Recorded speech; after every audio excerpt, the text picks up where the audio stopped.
మా వంటగదికి స్వాగతం. మా వంటగదిలో ఈరోజు ఎంతో రుచిగాను చేసుకునే ఆమ్లెట్ ఎలాగో చూద్దాం.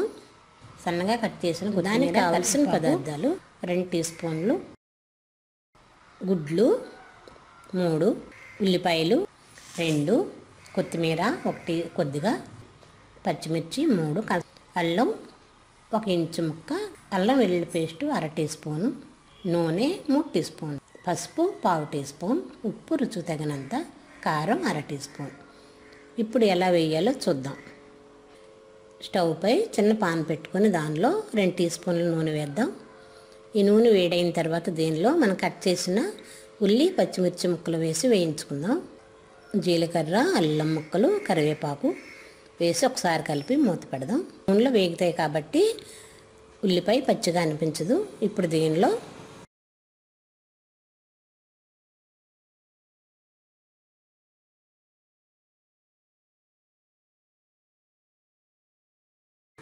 ఇలా ఉల్లి పచ్చిమిర్చి నూనెలో వేగాయి కాబట్టి దీనిలో అల్లం వెల్లుల్లి పేస్ట్ కూడా వేసి ఒకసారి కలుపుదాం. దీన్ని కూడా పచ్చివాసన పోయేంత వరకు వేయించుకుందాం.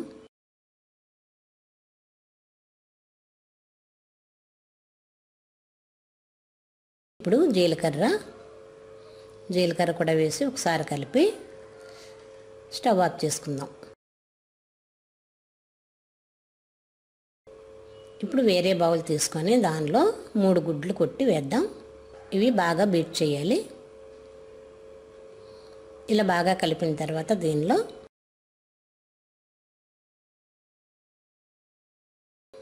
దీనిలో మనం వేయించుకున్న ఉల్లి పచ్చిమిర్చి మిశ్రమం వేసి కలుపుదాం.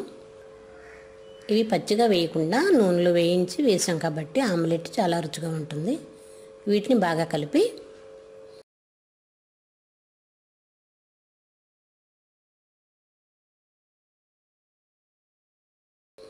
దీనిలోనే కొత్తిమీర, రుచికి తగినంత ఉప్పు, 1 టీ స్పూన్ కారం కూడా వేసి 1/2 టీ స్పూన్ పసుపు బాగా కలుపుదాం. ఈ మిశ్రమం మొత్తం బాగా కలిసేలా కలపాలి.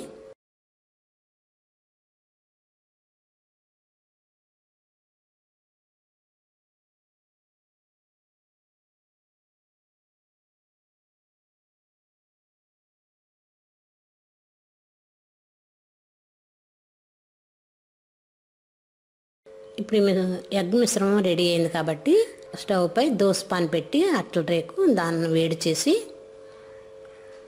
1 టీ స్పూన్ ఆయిల్ వేద్దాం. ఆయిల్ వేడైన తర్వాత మనం కలిపి ఉంచిన ఎగ్ మిశ్రమాన్ని వేసి సమంగా చేద్దాం. ఇలా సమంగా చేసి ఒకవైపు దోరగా కాలిన తర్వాత రెండో వైపు తిప్పుదాం. ఇదంతా సింపుల్గా అయిపోతుంది. అలాగే ఉల్లి పచ్చిమిర్చి ఆయిల్లో వేయించాం కాబట్టి ఆమ్లెట్ కూడా చాలా రుచిగా ఉంటుంది. ఇలా రెడీ అయిన ఎంతో టేస్టీగా ఉండే ఆమ్లెట్ని ఒక ప్లేట్లో తీసుకొని సర్వ్ చేద్దాం.